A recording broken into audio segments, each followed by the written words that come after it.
Electrical Engineering Department of Stanford University. And I'm the ACSSS Vice President and also the co-chair of the symposium. So I want to thank you very much for coming today on the weekend, and thank you for your passion towards science and networking in the Chinese academic community. So I hope you will enjoy your afternoon very much today. So actually, in today's symposium, you'll hear the great experiences from successful Chinese professors and scholars at different phases of their academic success. So you'll hear world famous professors, as you can see, those two professors sitting here. And you'll hear successful young professors and outstanding postdocs and our excellent, promising peers at the Stanford University. So I hope you will have a very great afternoon today.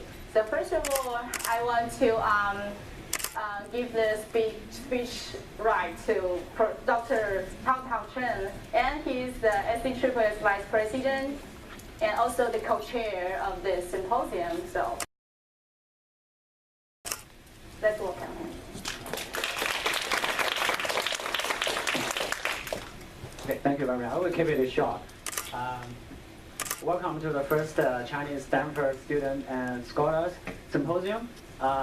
I really would like to give the greatest thanks to our speakers who will share the precious experience and achievements in academia. And I also would like to thank our generous sponsors who make this event possible. So I really appreciate that if you have a chance to drop by our vendor takeout room or across the hallway for more information. So I'm going to information about our institute path. So we have, at Stanford, there are 1,500 Chinese scholars and students. Most of the events we organized by our student associations really for the student, like undergrad and grad. Therefore, our around 400 postdoc fellows really need a reliable organization. That's why the postdoc department is founded. Since it's founded in April this year, we have successfully organized a series of events, include career development, collaborate with Chinese Pharmaceutical Society, and a career fair with Chinese institute like China Academy of Sciences and so on, and also the barbecues. Today we set up this symposium. Really would like help you out, expand your academia network, and to know your peers' work. Hopefully you can find a potential collaborator in the future. Additionally, I would like to remind you, hold your raffle ticket tight, right? You're probably the one to get an iPad or Amazon gift card in the end. Okay, thank you very much and enjoy the talk. Thank you, Taotao, and hope everyone can stay until last for the iPad Mini Pro. That's his favorite. It's also our great honor today to invite two very famous professors as our keynote speaker. So they will share their experience of their success and give us very valuable advices to the Chinese academic community. So, and I hope we could see further today by standing on the shoulders of the giants. Sorry, understanding. And our first keynote speaker will be Professor Shoucheng Zhang, and Professor of Physics at Stanford University. Professor Zhang received his bachelor from Fudan University in China and the PhD from the State University of New York, and spent 2 years as the postdoc fellow at ITP at Santa Barbara. So before he joined Stanford as a professor, he joined IBM Research Center here, right, nearby. Yeah. So I think everyone all knows the Professor Zhang. Maybe I don't have to introduce too much, but it's my responsibility to say a bit more. So Dr. Zhang is internationally recognized for his contributions to topological insulators, quantum Hall effect, spectronics, and high temperature superconductivity. And he's a fellow of American Physical Society and American Academy of Arts and Sciences. He received a lot of top international prizes for his great contributions to the theoretical predictions of the quantum spin Hall effect and the topological insulator. So let's welcome Professor Zhang.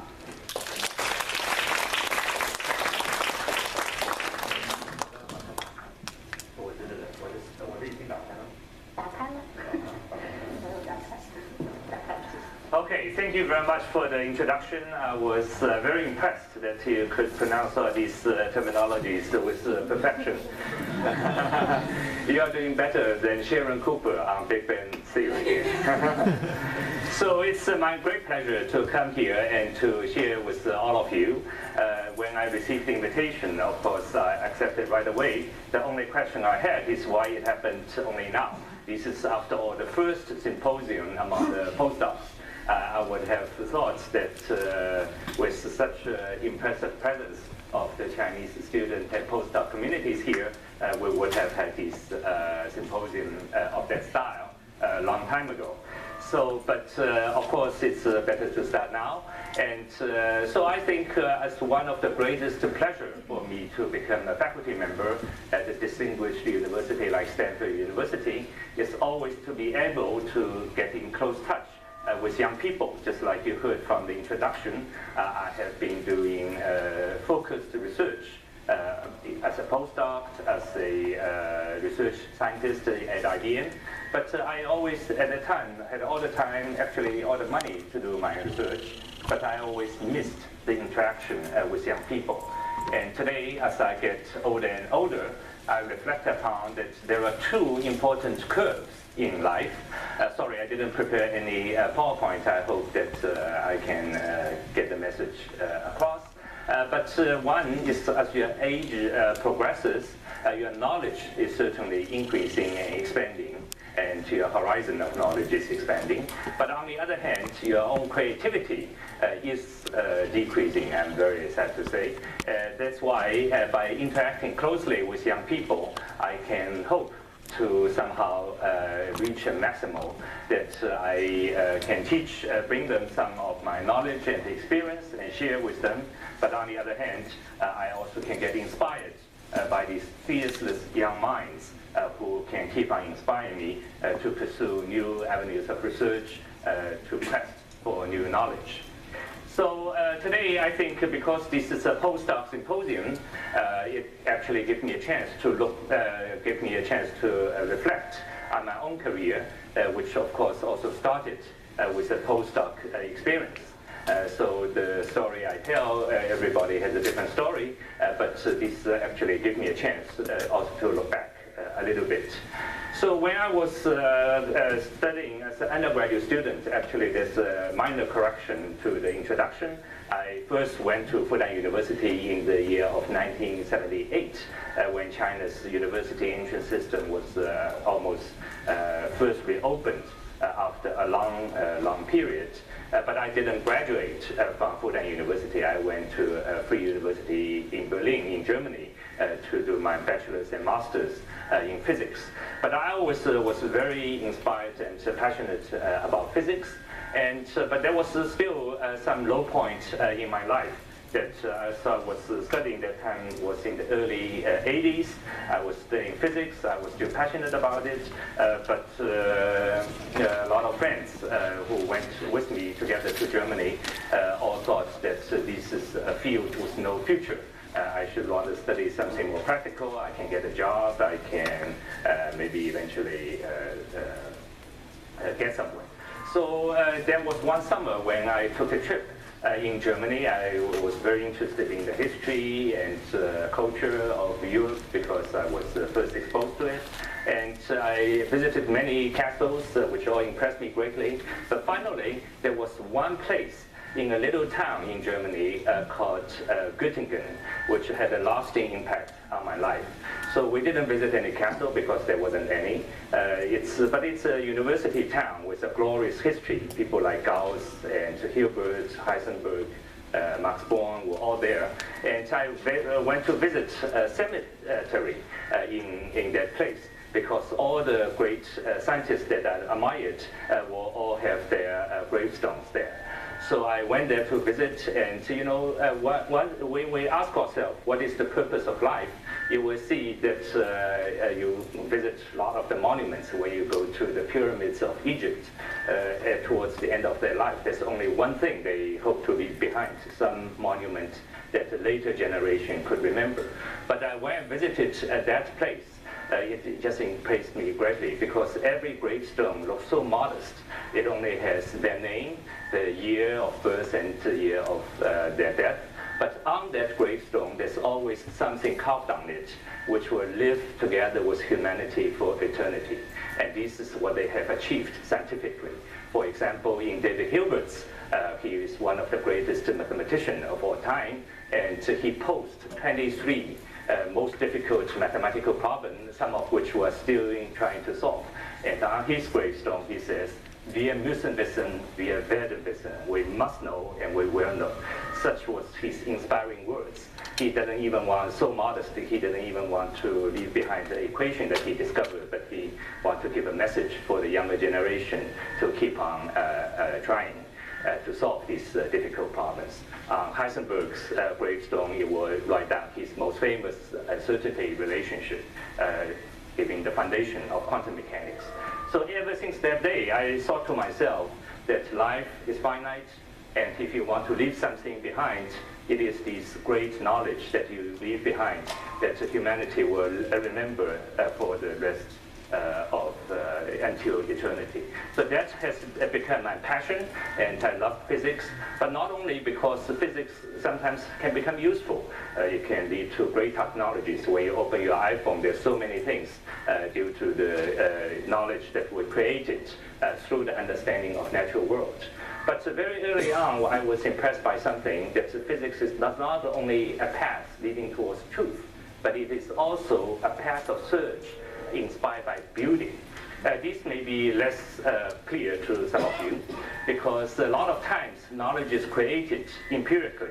We just do some experiment, sometimes accidentally, serendipitously, we discover something and very mysterious effect, and then we try to understand it later theoretically. But Albert Einstein set an example of another way to find truth, and he says the best way, the path towards truth, is by searching for beauty. And this was one remarkable thing that impressed me deeply, and it is a style towards research that stayed with the rest of my career and with my life. For example, Einstein postulated that the geometry of space-time is fundamental, and only then he could formulate a new theory of gravity, which is way beyond Newton's theory of gravity. But most remarkably, his aesthetic pursuit not only leads to a beautiful theory, but it is a beautiful theory that predicts powerful things. It predicts that light spins around the sun, it predicts the expansion of the universe, and so on and so forth. So this seems to be the deepest and the grandest pursuit of knowledge that inspired me greatly. That not only you can just, by working very, very hard, do lots of experiments and leading towards truth, but you can also just sit there and look for beautiful things, for beautiful ideas, and that can inspire you to find a deeper truth. So I always was living in Einstein's dream, that Einstein's dream is eventually to unify all of our knowledge, and in particular, all of the interactions we have, the forces of nature. Towards the end of his life, he was still trying to unify gravity with electromagnetism, two of the fundamental forces of nature. So when I went to my PhD program, that is the dream I carried with me to my PhD program. And there I met the great Chinese physicist Chen. And he was very encouraging. Of course, his own style of research is also based on pursuing this idealistic dream of Einstein, which also made him tremendously successful in his own career.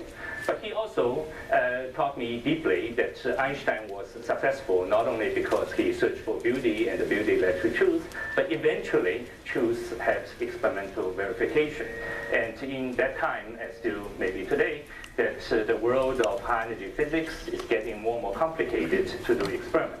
because last year we have the Nobel Prize awarded to the Higgs discovery of the Higgs particle, which was predicted in the 1960s, theoretically, within at least my own lifetime, to see the glory of the prediction. So he encouraged me. So I was enrolled in a PhD program studying high energy physics, quantum field theory, very abstract theoretical ideas. But he encouraged me to go into the world of what is called today condensed matter physics, solid state physics, studying phenomena such as superconductivity, magnetism, quantum Hall effect, and so on and so forth. So only towards the last years of my PhD, I decided to switch. And then, fortunately, I got a postdoc position at UC Santa Barbara that has a world-renowned institute for theoretical physics funded by the National Science Foundation. There are very few places in the world where you can really make a switch. You can have a PhD on something like high-energy physics, but because that institute is studying everything, so I was able to kind of switch to condensed matter physics in my research. But not only I switched, but I did carry the idea with me. The idea is that we are all familiar with the idea that maybe in the world of fundamental science, it is okay to just search for beauty, and beauty will somehow lead to truth. But in more tangible things like inventing a new device, usually that approach has not worked. It's only worked because people do very, very difficult experiments empirically. Very few discoveries were guided by theory. But I had a deep conviction that I should pursue Einstein's dream, but in another field, namely in condensed matter physics, to imagine the most beautiful ideas and then hope someday it will find itself in nature. So at that time, in my postdoc career, and also because I'm speaking to you, postdoc time, I think it's in your scientific career the most difficult transition, because when you are an undergraduate student, you just need to take classes. When you have a PhD, you're doing a PhD, you have an advisor who is giving you directions. But postdoc is the time you have to think independently. And this is maybe the most difficult transition, and this is very difficult to master. And so there, I think in order to be successful, you really need to have a strong and deep conviction. So I did go into my postdoc career not knowing very much, because I just switched from one field to the other, but I had a deep conviction that pursuing Einstein's dream in the world of condensed matter physics would eventually also work. So at that time, I already tried to develop a theory of quantized Hall effect. That phenomena was already not only experimentally discovered first, but also theoretically understood by one of my colleagues. I was simply trying to develop a more beautiful idea, trying to understand it deeply. And I was quite successful. I was able to introduce a new idea called topology, which is borrowed from a most beautiful branch of mathematics, into explaining a phenomena which you can kind of in an actual device. So this was not the creation of new knowledge, because it's re-explained a phenomena that was already known, but it introduced a new style towards the research in that field, that you can think of some very beautiful and abstract mathematical idea, but eventually will find its place in the real world. So this is another thing I would like to tell you. So sometimes we all talk about today, creativity, having new ideas, but the new ideas don't come out of the blue. They sometimes come from your own reformulation of something that is already understood, that you understand things in your own way, and that can inspire you to search more at that time. So today, I'm indeed quite well recognized by the discovery and the theoretical prediction of the topological insulator. But the very idea of taking this approach was the very seeds was already planted during my postdoc career. And that's when I look back, and this is really something remarkable, and something that you can only do now. Because usually once you get into an academic, so we talk about bachelor, PhD, you're guided by someone. Postdoc is the most important time where you have to think independently. But once you get into your academic career, your path is a little bit constraint, because you have a lot of students, you have to write a grant proposal, you actually have to do what the grant proposal says you are supposed to do. So you're a little bit constrained. So I think if there's the best choice of all worlds, I would like to become a postdoc for eternity, because you don't need to worry about anything else. You can keep on trying new things. So this is really a very, very important and precious time in your career where you can really think independently, and maybe you don't need to do the newest thing, but even trying to understand something, but in your own way, in your own organized way, can already plant the seeds. Because understanding something in your own way is already an act towards creativity that it helps you to define your own style. So in my talk, you may find it rather strange that after all, we're all scientists, and science is a subjective, is an objective matter. Whatever, when we have a dispute, we don't need to argue too much. Eventually, we'll do an experiment and we'll be settled who is right, who is wrong. Even though science itself is objective, but the path towards scientific discovery, I think, is oftentimes rather subjective. Because by subjective, I mean everybody has their own style towards the creation of knowledge. I gave this example of Einstein's idealistic approach that he tried to search for truth through the inspiration of beauty. And this is something which can really stay with the rest of your life. So even though you are here a postdoc, you're supposed to think independently, but you are also fortunate that you are in close contact with some of the greatest masters of science, greatest thinkers of our time here at Stanford University. There are two different things you can learn. You can learn from them the actual knowledge, but that actual knowledge you can also pick up by reading a paper, you can pick up by listening to an online talk, and so on and so forth. This, after all, is about objective truth, and if the truth is objective, you can learn it anywhere else. But when you come into contact with these great masters, there's one thing which I'd like to urge you to look deeper into, and this is something which is more subjective about them, something which characterizes their scientific personality, something that when we look at which scientists are successful eventually, who are, even though created a lot of work, but didn't eventually make the greatest leap in creating the newest knowledge, oftentimes the distinction is not kind of how hard they work and what are the techniques they possess, but oftentimes when we come to an important crossroads, how do they pick their direction? And that is something very, very hard to explain, very, very hard to teach, something you can only experience when you are working in close contact with these great masters, that oftentimes their choice is dictated by things which we call style, something we can call taste, something we can call intuition. So these are the most difficult things to learn, but they will stay with the rest of your career, because you may change your directions, but when we look at the greatest scientists, they are always characterized by a unique style, a unique personality, and unique approach towards searching for truth.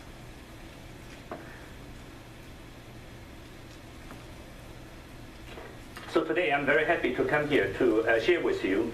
I also hope this can become a platform. One thing I try to explain is why recently,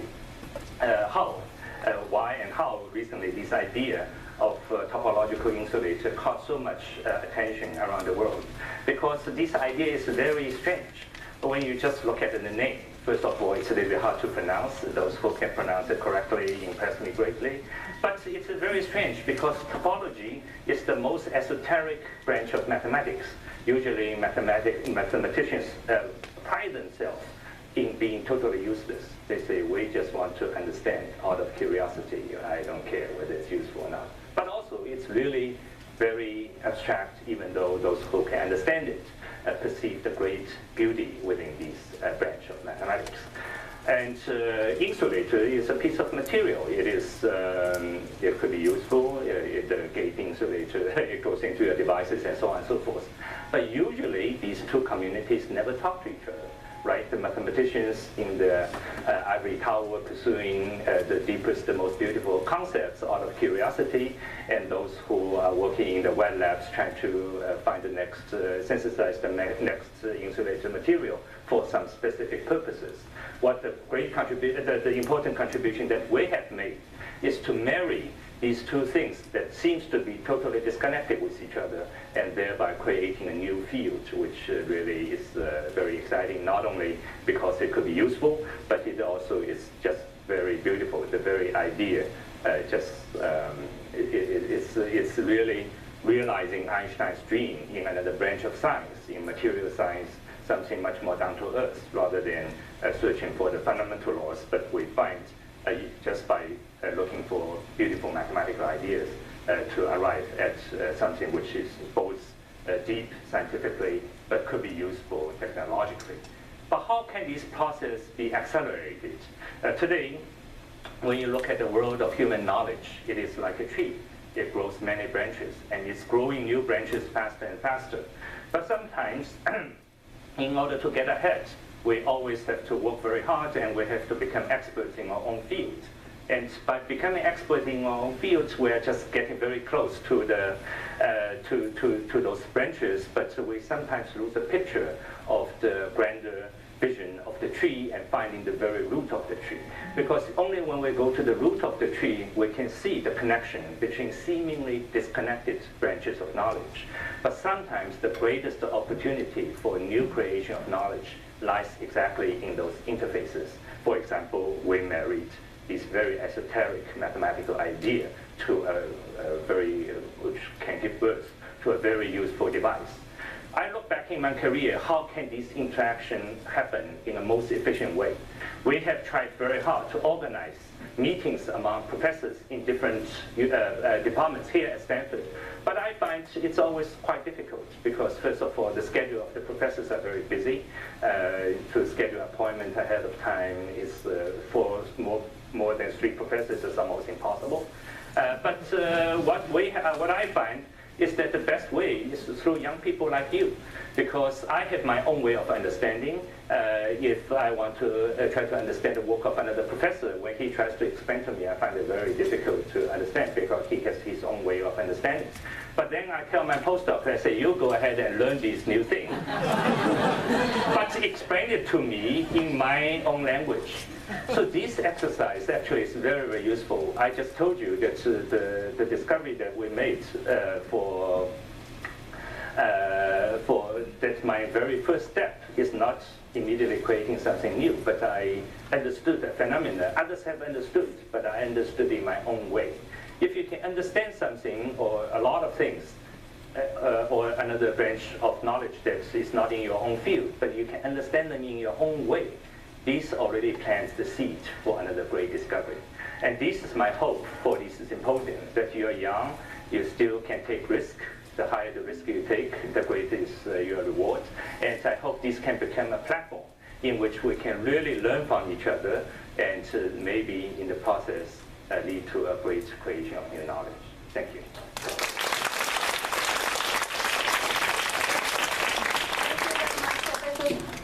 John, for the Shall we entertain any questions? Or we we are having question time. Okay. Please. So I like to tell you, we're very good family friends. Whenever we have barbecue together, I always bug him to explain to me what neuroscience is all about. So why should truth be beautiful? This question has been asked, and this may be the deepest mystery of the universe. That there was a great scientist, he was asked the same question, and this is maybe someday, eventually, maybe we created so many new knowledge and we understood so many things. But the deepest mystery is that whenever the world of science comes to a crossroad, usually there are competitions of one phenomenon which can be possibly explained by 2 very different theories. One looks quite ugly, but you can explain all the experiments of the time. The other is inspired, and you look at it and say, wow, why shouldn't nature work that way? But eventually, always the most beautiful theory wins. So that, I think, is a subject. It's a subject of neuroscience and art. More questions? Yes, please. So probably it's written in the part of it. So what do you see the application of probably it's written 5 years to 10 years? So, in one very simple word of explanation, Basically, today in all our electronic devices, the electron moves quite randomly. So if you think of the electron as a fancy Ferrari, it's moving through a crowded marketplace. What we have discovered is a new way for electrons to organize themselves and to move along exactly through the highway lanes.